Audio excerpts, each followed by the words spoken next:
Социал-демократ Монголын эмэгтэйчүүдийн холбоо. Миний хувьд 2019 оноос 2022 оны хооронд саран гэрэл ерөнхийлөгчтэй энэ нийгмийн арчил Монголын эмэгтэйчүүдийн холбоонд дэд ерөнхийлөгчөөр ажиллаж исэн. За 2023 оноос эхлээд удирдах зөвлөлтөө социал-демократ эмэгтэйчүүдийн холбоонд ажиллаж байна. Миний хувьд бол одоо Монгол Улсын их сургууль багшаас ахуулаад тэнхимийн эрхлэгч дэд захирал гэх мэтчлэн ажил албыг харж байгаад улсын хурлд орсон учраас боловсролын салбартаа нэлээд хүн анхаарсан. Маш олон эмэгтэй гишүүд маань энэ салбарт санаа тавьж ингэж ажилласан байгаа. Бид нар боловсролын багц хуулиа 21 аймаг 9 дүүргийн нийт боловсролын салбарын хамт олон эцэг эхийн төлөөлөл ажил олгогч нартай хэлэлцэж байж энэ хуулийг батлуулсан байгаа. Энэ хуулиар одоо маш олон өөрчлөлтүүд хийгдсэн. Үүн дундаа одоо дурдах юм бол бид нар англи хэлийг албан ёсны гадаад хэл болгож хуульчилж чадсан байгаа. Ингэснээр хүүхдүүд одоо бага ангиас англи хэлийг заавал үзэх, за үүнээс гадна бусад гадаад хэлийг бол сонголтоор үзэх ийм боломжийг бүрдүүлсэн. Англи хэл бол одоо дэлхийн шинжилгээ ухааны хэл, дэлхийн бизнесийн хэл байдаг учраас улс орноо хөгжүүлээ, ирээдүйн хойч үе улан боловсралтай дэлхийд одоо данстай иргэд болгоё гэвэл англи хэл чухал юмаа гэдэг асуудлыг дэвшүүлж батлуулсан байгаа. За үүнээс гадна орон нутагт ажиллаж байгаа багш нарын нэмэгдлийг бид нар энэ хуулиараа батлуулж чадсан. Ер нь бол багш нарын нийгмийн баталгаа нэлээд дорцсон байсныг бид нар сайжруулж энэ хуулиндаа багш нарын нийгмийн баталгаа гэдэг дэд бүлгийг оруулж батлуулж чадсан. Тэгээд энэ маань бол орон нутгаар яг газар одоо дээр ажиллаж байгаа багш нартай уулзахад үнэхээр одоо нүдэ олсон шийдвэр болсон гэж ярьдаг. За үүнээс гадна эдийн засгийн байнгын хороонд ажиллаж исэн. За эдийн засгийн байнгын хороонд ажиллахдаа одоо мөнгөний бодлогын ажлын хэсгийг ахалж ажилласан байгаа.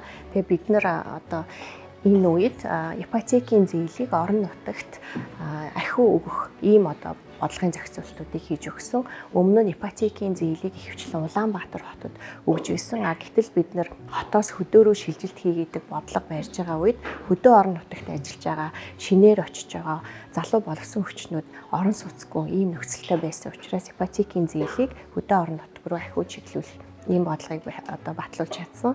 За үүний үр дүн дээр одооноос эхлээд маш олон аж ахуйн нэгжүүд хөдөө орон нутагт орон сууц барьж байна. Мөн одоо эмэгтэй гишүүд маань хамтраад энэ боловсролын салбарын ариун цэврийн байгууламжийн асуудлыг бас дэвшүүлж нэлээд амжилттай ажиллаж байгаа. Монгол улсын одоо 21 аймагаас 20 аймагт 815 сургууль цэцэрлэг татвар байр нөхөн жорлонтойгоо орчин цагийн боловсролын салбар үүсч хөгжөөд 100 жил болсон мөртлөө нөхөн жорлонтойгоо сууж байгаа. Ийм үед бид нар одоо ажил авсан байгаа. Ингээд эмэгтэй хурлын гишүүд маань хамтраад одоо энэ шаардагдах 100 тэрбум төгрөгийг уулыг баяжуулах эрдэнэ төлөвлөгөөс босгоод ингээд энэ одоо улс орон даяар энэ том кампанит ажил явж байгаа. Ирэх оны 6 сар гэхэд боловсролын салбарыг нөхөн жорлонгоос бүрэн салгасан байх төлөвлөгөөтэй явж байна. Монголын эмэгтэйчүүдэд тулгамддаг эрүүл мэндийн хамгийн том асуудал бол умаа үзүүний хорт хавдар байдаг. Энэ хорт хавдраас олж маш олон хүмүүс одоо ээжүүд нь өвдөж ээжигээ алдсан байдаг. За зарим нь одоо үүнээс олж одоо саваа ахуулах гэх мэтлэн одоо ийм дам олон нөлөө байдаг. Тэгээд энэ асуудлыг бид нар одоо шийдэх ёстой гэдээ бусад орны туршлагуудыг судалсан байгаа. Үүний үндсэн дээр Human Papilloma вирусын эсрэг вакциныг дархлаажуулалтын хуулинд оруулж өгсөн. За энэ хуулийн хэрэгжилт нь одоо хангагдаж эхлээд яваад байна. Засгийн газрын тогтоол энэ хуулийг дагаж гараад одоо өнөөдөр залуу охид хөвгүүдэд энэ вирусын эсрэг вакцин хийгдэж байгаа.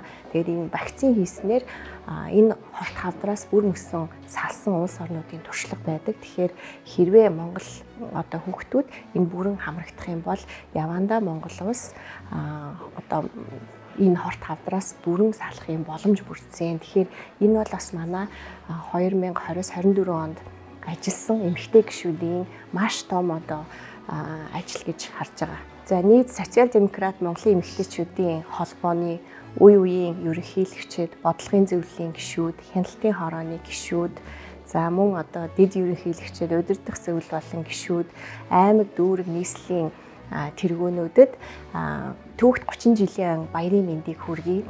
Өнгөрсөн 30 жил бол Монголын эмэгтэйчүүдийн эрхийн төлөө За мөн шийдвэр гаргах төвшөнд эмэгтэйчүүдээ олноор нь ажилуулахын төлөө бидний тасралтгүй ажил тэмцэл байсан гэж бодож байна. Тэгээ бид нар тодорхой үр дүн гаргаад явж байна.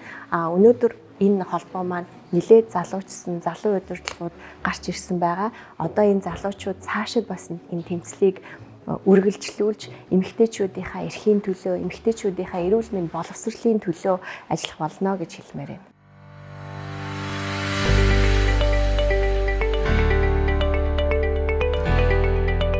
Социал-демократ Монголын эмэгтэйчүүдийн холбоо.